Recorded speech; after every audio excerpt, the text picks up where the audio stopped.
Good afternoon, everybody. I've been told that I have 10 to 12 minutes. I'm going to keep it snappy short. I was joking backstage that my dear friend Varun Alag, we pretty much started around the same time. And, there are, like the stage, there are these places where he always reaches first. Like 500 crore revenue, he reached first.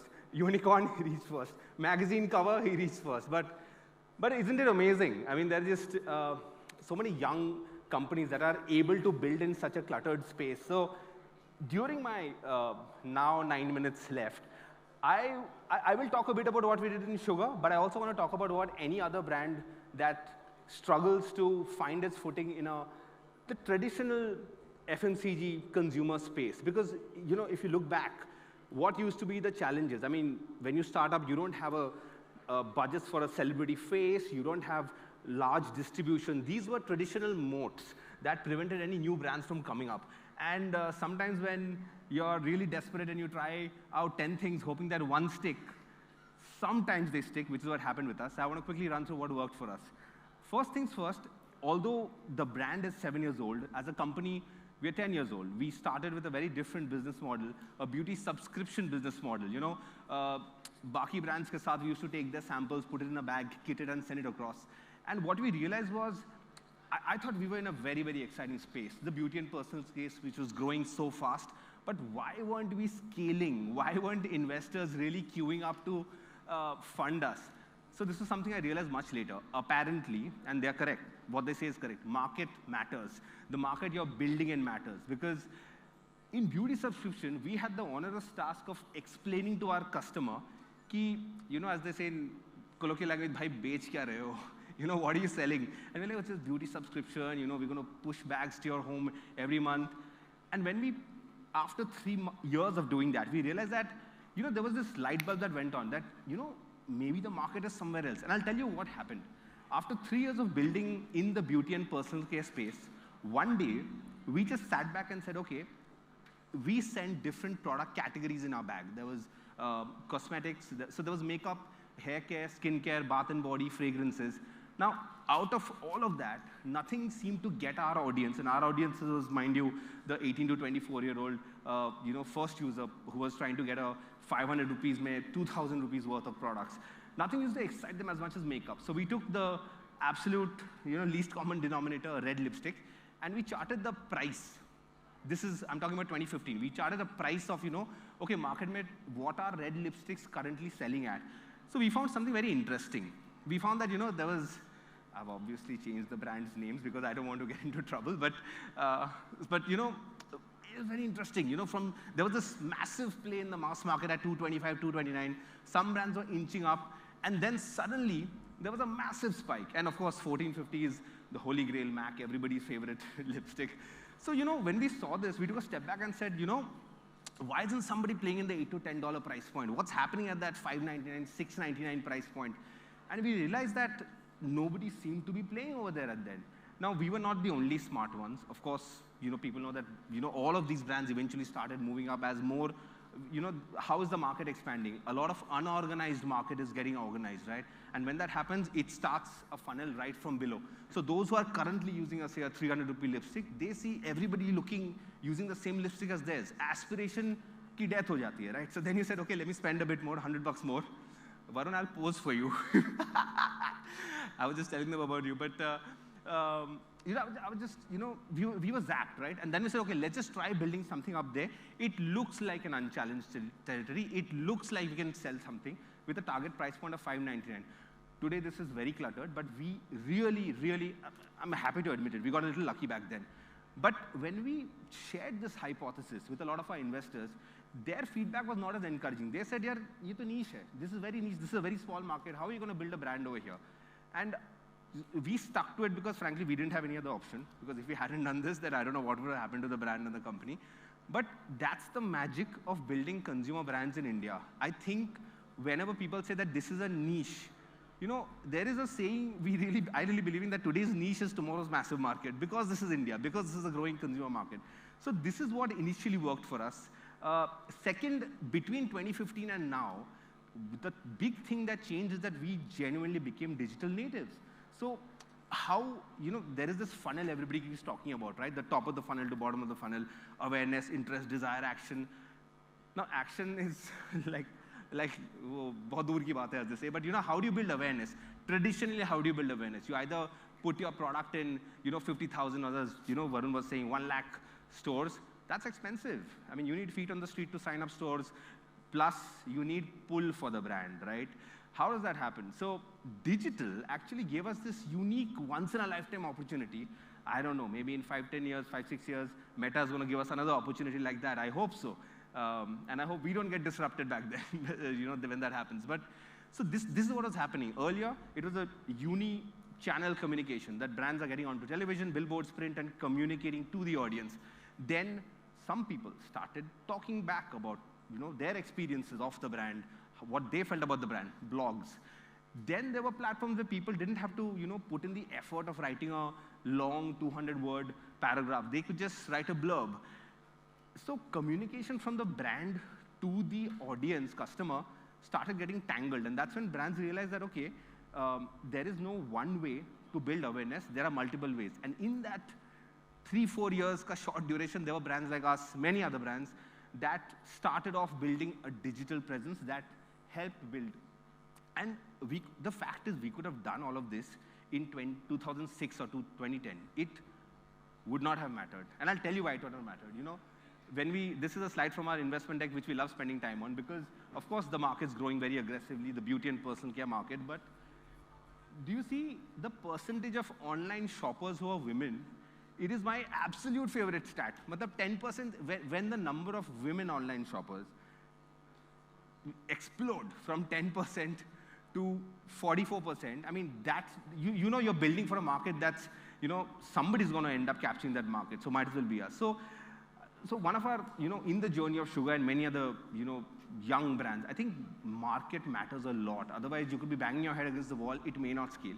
Secondly, when we say we want to spread awareness top of the funnel through digital means, what do we mean? What is digital? It's my mobile, right? And when I'm scrolling through my mobile, scroll. So how do you might design a really compelling creative, but you don't want to be like sensationalize a headline every time. Otherwise, you become Sansani Case type brand, right? So how do you get people to stop scrolling and actually see and read what you want them to see, right? It is tough. So I think we invest a lot of time in designing the product. And today, of course, it's hygiene. Everybody designs it. But back then, there were some, very, very small things that worked out for us. I'll maybe take 2 examples. This is how the brand looked when we had, launched it. We wanted to keep it very simple, black matte square. Now, I'll come to a slide. This is one of our earliest products. Our products look even more, let's say, attractive now. Just take a look at this photo. Now this, back then, I think it was lipstick day, and some top selling, some top popular lipsticks were posted on one of our, very close partners, dearest partners, Nykaa's social media handle. Now, so many people took a screenshot and shared this photo with me and said, hey, we didn't know you guys had so many lipsticks. I told them, those are not all our lipsticks, only one of them is ours. But that gave me a very weird insight. They're like, okay, we've never really spent time wondering if somebody's seeing it for a fraction of a second, what is registering? Because earlier you go to a store, a general trade, modern trade store, and you take your time to swatch, play around with the products. But if you're seeing it for a fleeting second, is the brand name scrawled across your product in a very bold fashion? Firstly, if I had asked back then 10 people, is it even important? They'd be like, what? Why is it important? It's not important. It is very important right now. You see fashion brands, why is everything exploding and becoming big? They're like emblazoned, large logos, because people know that awareness spreads in a very cost-effective way when somebody wears it, tags it on a TikTok or an Instagram, and in that fleeting second, the brand registers. So look, I'll be honest, when you look back, it's wonderful to make a story about how this was a core insight that we leveraged. Thoda fluke tha. It was not that we had actually leveraged that, but this really worked for us. Focused on visual identity. We wanted to tell people that, okay, our products are for the modern, bold women in the color cosmetics category, and by, these became very shareable, on social. Top of the funnel. Third, one of the biggest hacks of this last 5 years of everybody who's building brands is that you don't need to cough up the kind of money to do very intense research.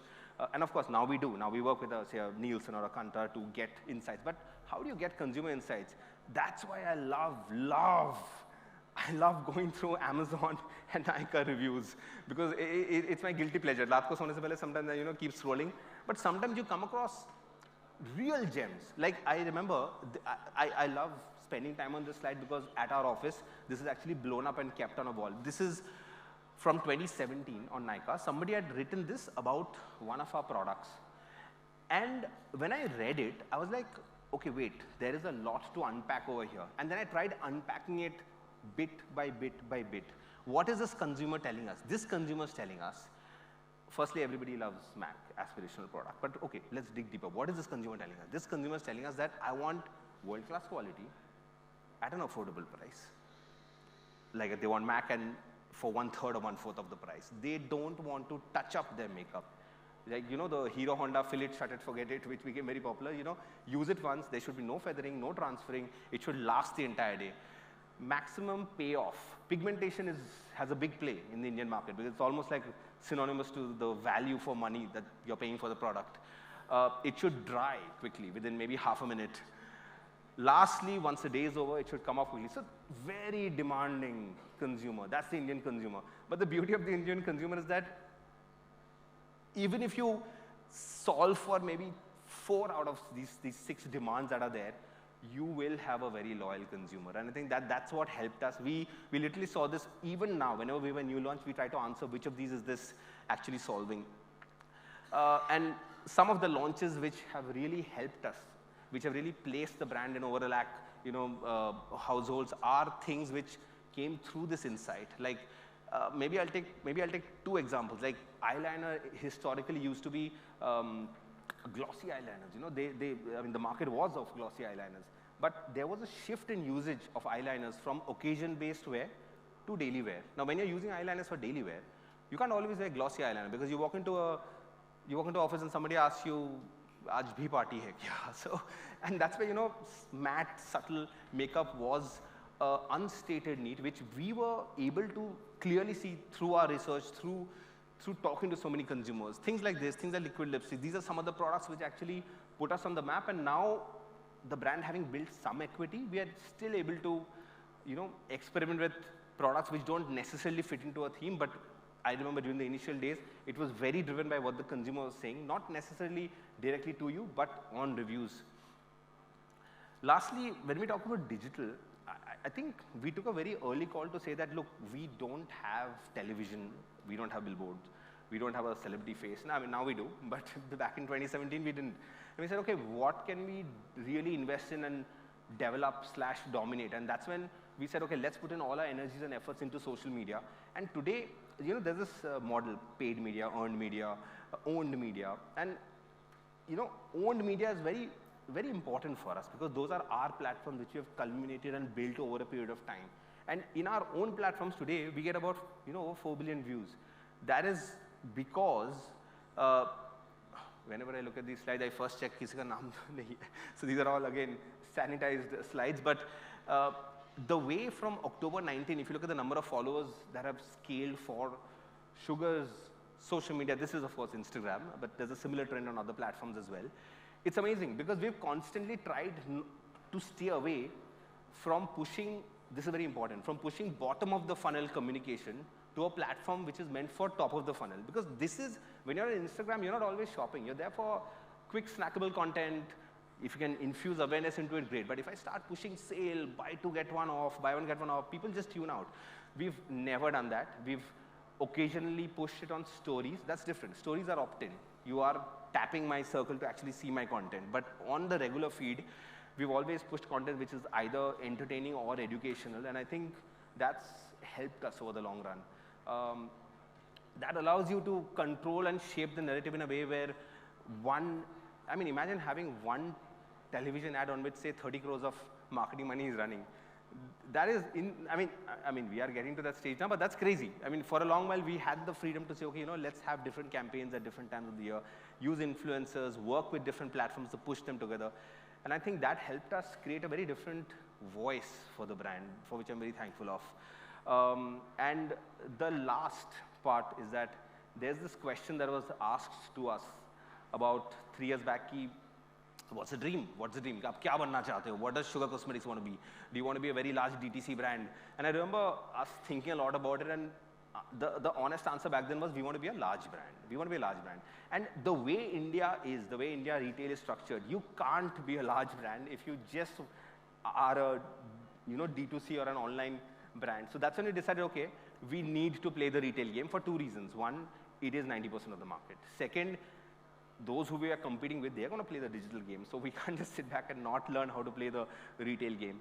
And that's when we took it step by step. I think when I look at this slide, it's like peeling the layers of an onion. We started with DTC. Then, of course, there was partner portals, is what we refer to, other e-commerce channels.